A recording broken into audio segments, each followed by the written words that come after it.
programa y ahora lo tenemos aquí. Ese texto de la Biblia que conocemos tanto, lo hemos escuchado tanto, ¿verdad?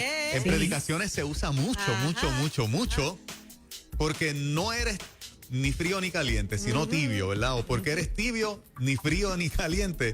Te vomitaré de mi boca. Moisés Román, bendiciones, Moisés, pastor teólogo con nosotros. A toda esa gente linda que nos sintoniza en esta hora. Bendiciones. Dime de qué se trata, ustedes, porque yo no Señor. quiero que el Señor me vomite. Ay, no queremos. No, por favor. O sea, quiero. hay que explicar qué es estar tibio, frío, caliente para que podamos estar en la línea. Sí, claro que sí, con mucho gusto. Bueno, a mí me parece que el primer elemento a considerar aquí es que ningún pasaje de la Biblia es de interpretación privada. Para ello, entonces, todos nos vemos obligados a mirar el contexto histórico. Quién lo escribió, por qué lo escribió, cuándo lo escribió, qué circunstancias hubo para que se escribiera. Luego vamos a descubrir qué pertinencia, qué relevancia tiene para nosotros, porque el documento se escribió en el primer siglo y estamos en el siglo XXI, o sea, han pasado 2000 años. Muchos años. Pero no se puede considerar un texto bíblico de interpretación particular, personal, arbitraria, porque sería irrespetar las Sagradas Escrituras y nadie debe irrespetar la palabra del Señor. Es interesante que el propósito del libro de Apocalipsis, contrario a lo que tal vez algunos explican y plantean, es un libro de consolación, es un libro de esperanza, es un libro para responderle a una comunidad de cristianos que los están matando, que los están persiguiendo, que los están destruyendo, que están acabando con ellos, con sus hijos, con sus esposas, sus esposos, sus seres queridos. Y ellos están haciéndose una pregunta: ¿hasta cuándo? ¿Cómo será posible? ¿Por qué esto nos tiene que suceder a nosotros los cristianos? ¿Por qué un emperador se ensaña sobre nosotros por el solo hecho de que no queremos reconocerlo como Dios, aun cuando queremos respetarlo y obedecerlo? O sea, ese es el contexto en el que está escrito el libro de Apocalipsis. El autor es partícipe de esa experiencia dolorosa de persecución. De hecho, está preso en una isla y como resultado de ello, pues le está diciendo a los hermanos: yo he recibido una revelación del resucitado y aquí está el mensaje de la consolación. Un mensaje donde el mal terminará, donde la perversión terminará, el falso profeta terminará, el anticristo terminará, toda perversión y todo perverso terminará. Y me parece que es un mensaje de esperanza extraordinario. Comienza precisamente escribiendo 7 cartas. 7 cartas a 7 iglesias. Y desde luego la iglesia de la Odisea, que es donde aparece este texto, pues es la última carta. Desde luego, ¿por qué a estas 7 iglesias se les escribe? ¿Por qué será el correo que el Imperio Romano utilizaba? O sea, había más iglesias, había más comunidad de fe, pero el correo romano en el Asia Menor utilizaba estas 7 ciudades para enviar toda la correspondencia.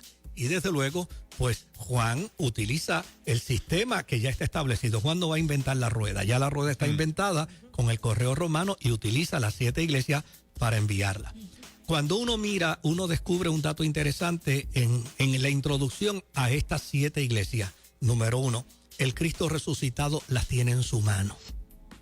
Tiene en su mano a la perfecta y tiene en su mano a la imperfecta. Tiene en su mano a la santa y tiene en su mano a la no santa. Tiene en su mano a la espiritual y tiene en su mano a la menos espiritual. Y yo creo que eso es un mensaje contundente para cualquiera que se acerque al libro de Apocalipsis. Por el otro lado, camina alrededor de los 7 candeleros de oro. Es decir, aun cuando hay unas iglesias que tienen A y otras que tienen Z, como esta, la Odisea, pues el Señor no ha dejado de caminar alrededor de ella. Él sigue caminando alrededor de las 7 iglesias. Por el otro lado, pues entonces comienza con una serie de señalamientos a cada una de ellas. Lo doloroso y lo triste es que cuando llega a la iglesia de la Odisea, el señalamiento es drástico, es fuerte, es contundente y es amenazante. Es de advertencia profunda contra esta comunidad de fe. ¿Quiere decir que esta comunidad de fe está perdida? No. ¿Quiere decir que esta comunidad de fe está sentenciada al infierno? No.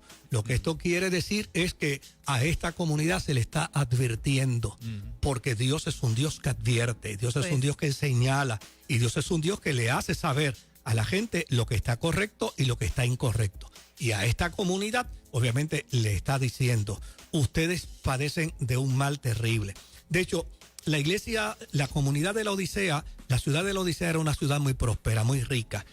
Allí se desarrollaban 3 elementos fundamentales que solventaban la economía y la hacían poderosa. Era el textil de la lana. O sea, allí había mucha lana. Había un sistema bancario, económico fuertísimo, extraordinario. Y por el otro lado, había ciertos descubrimientos médicos, clínicos, como por ejemplo el medicamento del colirio para los ojos. Y esto hacía que la economía de la Odisea fuera una economía bien, bien fuerte. Los creyentes de la Odisea disfrutaban precisamente de todo ese beneficio económico, pero rayaron en un problema frente a Dios. Cuando Jesús lanza las palabras del Sermón del Monte con respecto a la bienaventuranza, una de ellas dice que bienaventurados los pobres en espíritu. Y el pobre en espíritu no es otra cosa, aquel que indistintamente sea rico, indistintamente sea millonario, indistintamente sea intelectual, indistintamente la posición que tenga, siempre descubre que depende total y absolutamente del Señor. Wow. La iglesia de la Odisea tiene un problema serio. Ellos creen que todo lo que ellos poseen lo han logrado por sí mismos. Ellos creen que todo lo que tienen es de su propio esfuerzo, de su propio trabajo. Ellos no dependen del Señor. ¿Pudieron haber pensado que era parte de la propia aprobación de Dios? Esa abundancia, esa riqueza. Bueno, sí, ellos pudieron haber pensado que era parte de la aprobación de Dios, pero no le daban la gloria a Dios ni le reconocían. Fíjate que el autor de la carta a los romanos, el apóstol San Pablo, cuando hace el señalamiento al mundo gentílico, dice, ustedes tuvieron un encuentro con Dios y ustedes participaron de la gracia de Dios, pero ustedes no le dieron el reconocimiento a Dios de lo que ustedes lograron. Y ese es el gran problema. O sea, cuando la pregunta que se hace es, ¿qué es ser tibio dentro de la comunidad, dentro de la comunidad de la Odisea? Pues ser tibio dentro de la comunidad de la Odisea es precisamente el espíritu de autosuficiencia. Nosotros somos los que somos, indistintamente Dios esté o no esté. Dios no es la fuerza, Dios no es el ente de quien yo dependo, Dios no es el ente a quien yo me sujeto, Dios no es el ente soberano. Él puede ser lo que Él quiera hacer. Yo soy quien soy, como soy y por lo que soy. Entonces, eso es el señalamiento que el Cristo resucitado le hace a esta comunidad de la Odisea. Y le dice, ojalá tú fueras frío, ojalá tú fueras caliente. Es decir, ojalá fueras frío, en este caso, ojalá tú estuvieras desconectado de Dios por completo. Por completo. Ojalá estuvieras desconectado de Dios por completo. Y ojalá fueras caliente o en su defecto estuvieras conectado de Dios en la totalidad. Pero el gran dilema que tú tienes es una mezcla. Es que tú vives en un sincretismo de experiencia de vida cristiana, donde no se sabe si eres de Dios o eres del diablo. ¿Por qué? Porque estás en la tibieza. Y desde luego el agua tibia es un vomitivo. Entonces el Cristo resucitado le dice, el gran problema es que cuando yo trato de digerirte a ti, como estás en la tibieza, tú lo que me produces es náusea, tú lo que me produces es vómito. Ahora, fíjate lo interesante, está en la mano del Señor. Sí. Dios camina alrededor del candelero de esta iglesia. El resucitado la tiene dentro de sus iglesias. Le hace la advertencia, arrepiéntete y sal de tus malas obras, porque tú dices que eres rica y yo te veo pobre, porque tú dices que tú tienes la fuerza para curar la enfermedad de los ojos y tú eres una pobre ciega, miserable. Lo que quiere decir es, ante mí no puedes venir con apariencia, porque yo descubro la desnudez de tu realidad. Entonces, ante ese sentido, obviamente, lo que es importante cuando uno trabaja con el contexto histórico, la otra pregunta es, ¿y cómo se puede dar la tibieza hoy en medio de la gente? No sé si tú ibas. Te pregunto porque me habías hecho un comentario que me fascinó, que parte de El proceso de la tibieza es cuando pecamos, pero perdemos el sentido de arrepentimiento. Ajá, desde luego. Fíjate que el primer desafío que le hace el Cristo resucitado a la iglesia de la Odisea es arrepentimiento. Es arrepentimiento, porque reconocer que estamos mal lo hace cualquiera. Ahora, no arrepentirse. Arrepentimiento quiere decir es volver a las buenas obras, volver al compromiso. Es cambiar de posición. Arrepentirse es cambiar de posición. Y desde luego, ellos pueden decir, sí, es verdad, estamos mal, pero seguimos mal. El Cristo resucitado le dice, no. Reconoce y arrepiéntete y vuelve de nuevo a las buenas obras. Porque, desde luego, si bien es cierto, las obras no salvan, las obras evidencian la autenticidad del Cristo y de la fe que hay en nosotros. Si no hay una buena obra, pues eso es lo que dice Santiago. ¿Cómo podemos, muéstrame la fe tuya a base precisamente de tus obras? Muéstrame al Dios que tienes como resultado de tu conducta. Y en ese sentido, desde luego, esta es una comunidad de fe que hay que forzarla al arrepentimiento, porque la evidencia contundente de una convicción de que Dios está hablando al corazón y a la vida es el arrepentimiento. Por eso, en la práctica litúrgica, después de la predicación, lo que viene es la invitación al arrepentimiento. Si Dios ha hablado al corazón del ser humano, lo propio es que el hombre le responda a Dios por el mensaje que le ha dado. Y la mejor manera de responderle a Dios es a través del arrepentimiento. Ahora, mirando todo ese macro de contexto histórico, hoy en día, ¿cómo podemos vivir una experiencia de tibieza, que obviamente podamos reconocerla como tibieza?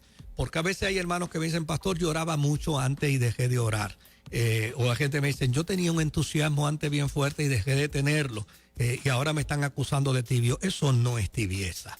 Eso no es tibieza. Yo conozco hermanos que han dejado de orar y han dejado de ir a la iglesia y han dejado de cantar porque están en una depresión. Y pues eso no es tibieza. Eso es una depresión. Eso es tristeza, eso es dolor, eso es sufrimiento. Y eso hay que trabajarlo y hay que atenderlo. Claro. No le podemos añadir una carga más para acusarlos ahora de tibio y que Dios los va a vomitar de la boca por estar en una depresión. Eso no tiene que ver nada en lo absoluto. ¿Qué es hoy tibieza? El neoliberalismo en el que las iglesias hoy han caído, donde el discurso humano es más importante que la palabra de Dios, donde las opiniones humanas son más importantes que la opinión de las Sagradas Escrituras, donde torcemos la palabra de Dios para justificar las conductas de pecado, de perversión, de inmoralidad, cuando le llamamos a lo bueno malo y a lo malo bueno. Eso es tibieza, porque es irrespetar el propósito y la voluntad de Dios para con la iglesia, para con los creyentes. Nadie está diciendo que la persona está separada de Dios, pero la advertencia de la iglesia de la Odisea es perenne, permanece hoy firme. Y a este tipo de creyente que hoy ha abrazado el neoliberalismo y hoy anda contradiciendo las escrituras en cuanto a conducta, en cuanto a ética, en cuanto a moral, hay que hacerle saber que a los tibios corren el riesgo de que Dios los vomite de su boca. En este tiempo, Moisés, que le hemos quitado esa parte del carácter firme a Dios, porque en efecto Dios es un Dios bueno, que ama la misericordia, que nos inunda con su gracia, porque de lo contrario ninguno estuviésemos aquí. No pierde esta parte de un carácter firme que cuando no estamos bien nos hace ese tipo de advertencia fuerte, y yo lo veo como parte de su amor por mí. Exacto. Oh, desde luego. Exacto. Desde luego. La santidad del ser humano no beneficia a Dios para nada. En lo absoluto. Las reglas de Dios no benefician a Dios. Dios no es más Dios si yo cumplo sus reglas. Exacto. El beneficio es para nosotros los humanos. las reglas de Dios a fin de cuentas nos benefician a nosotros. El que vive inmerso, fíjate, hay un texto en la Biblia que a mí me llama la atención: huye el impío sin que nadie le persiga. Vive en ansiedad, vive en desesperación, tiene temor. Yo vengo de una iglesia donde habían profetas y era bien gracioso porque cuando uno de esos profetas se levantaba, alguna gente se iban para afuera y se salía y decía: Dios, ¿qué pasa? Y hace un calor terrible. Decía: tienes que hacer mucho calor cuando estás por salirte afuera. Pero obviamente porque la gente cuando está mal, el temor a Dios los lleva. Obviamente, espérate, no quiero enfrentarme al señalamiento de Dios. Pero a fin de cuentas, las reglas de Dios ni son para avergonzarnos, ni son para exponernos, ni son para intimidarnos. Las reglas de Dios son para nuestro bien. Siempre que vivimos dentro de la experiencia de las reglas de Dios, vivimos en paz, vivimos tranquilos, vivimos confiados, dormimos mejor. Cuando estamos fuera de las reglas de Dios, pasamos noches en velas porque no podemos dormir. Esa es la gran verdad. ¿Cierto? Así es. ¿Cierto? Ahorita, pastor, usted mencionaba el yo, el que nos atribuimos a nosotros, esos triunfos o quizás esas victorias. Y entonces vivimos también comparándonos con otros y hasta solemos vernos por encima de los otros. Y escuchaba en esta semana una frase que wow, de esas que te llegan. Sí. La gente muchas veces vive comparándose con otros y se ven por encima de los otros, pero cuando te comparas con Jesús, te sigues viendo por encima de ese que te acabas de comparar. Jesús siempre va por encima. Va por encima, Él siempre va por encima. Mira, en la década del 80 sucedió una desgracia en el mundo evangélico en los Estados Unidos. Fue un tiempo de mucho dolor y fue un tiempo de mucho sufrimiento. Y desde luego, pues uno dice: Dios mío, ¿por qué sucedieron esas cosas? Lo que es interesante es que nadie quedó sin advertencia. Okay. Y la advertencia ya estaba establecida precisamente en la carta a la iglesia de la Odisea. O sea, ¿qué es ser tibio? Ser tibio es cuando privamos a Dios de su gloria para atribuírnosla a nosotros. Y en esa década del 80 había una serie de predicadores muy famosos que vivían dentro de una competencia burda, dentro de una competencia perversa, a tal punto que si se hacían actividades multitudinarias y se invitaban a esos recursos, ellos averiguaban en qué carro iba a ir fulano de tal, porque yo iba a ir en un carro mejor. ¿Qué? Wow. Sí, todo eso salió a la luz posteriormente. Wow. ¿Con cuánta escolta iba el evangelista X? Porque el evangelista Y iba a llevar el doble de la escolta. Y todo eso, y fíjate lo interesante, allí estaba la advertencia de la Odisea. Exacto. Si no te arrepientes, yo vendré sobre ti y te vomitaré. Y lo que es doloroso y lo que es triste es que todos esos ministerios vivieron momentos aparatosos, momentos bien dolorosos. Algunos de ellos fueron a la cárcel, otros de ellos perdieron toda su propiedad y perdieron todos sus ministerios. Precisamente porque esa es la verdadera tibieza. La verdadera tibieza es cuando el ser humano pierde de perspectiva que todo lo que tiene, que todo lo que posee, le pertenece la gloria y la honra al Dios soberano. Aquí nadie puede sentirse grande porque hay un solo grande. Aquí nadie puede sentirse poderoso porque hay uno solo poderoso. Aquí nadie puede sentirse importante de forma superlativa porque ya hay un importante. Y el que se atreva a entrar por ese proceso va a recibir la advertencia de la Odisea. Ten cuidado, arrepiéntete, porque si no, vendré a ti. Wow. Y te voy a vomitar de mi boca. Esa es la gran verdad. Excelente. Moisés Román con nosotros en este segmento La Biblia hoy. Precisamente cómo abordamos temas de la escritura, escrito hace tantos años, pero que tenemos una aplicación extraordinaria para el tiempo de hoy que estamos viviendo, nuestra vida cristiana, nuestra vida con el Señor. Moisés, aquellos que quieran visitarte en la iglesia, mira, siempre, cualquier persona que desee visitarnos, ojalá y no esté yendo a ninguna comunidad de fe. Esa es la verdad. No necesitamos gente que está en comunidades de fe. Muy Necesitamos gente que tenga necesidad de un encuentro con el Señor. Exacto. Si desea información sobre nuestra iglesia, entonces nos puede llamar al 787-793-1777 y ahí le daremos toda la información de nuestros cultos y de nuestras actividades. En Con mucho televisión gusto. te seguimos viendo los lunes. Los lunes a las 9 de la noche. A las 9 de la noche. A las 9 de la noche a través de Liberty. A través de y Liberty, a el través canal 200. yo creo que es el 100. CTNI, el canal de... CTNI, que es el canal de la pastora Wanda Wanda Rolón. Rolón. Sí. Excelente. Gracias, Moisés. Que me lo Muchas bendiga el gracias. Señor. Que Dios le Amén, guarde. Amén. Eso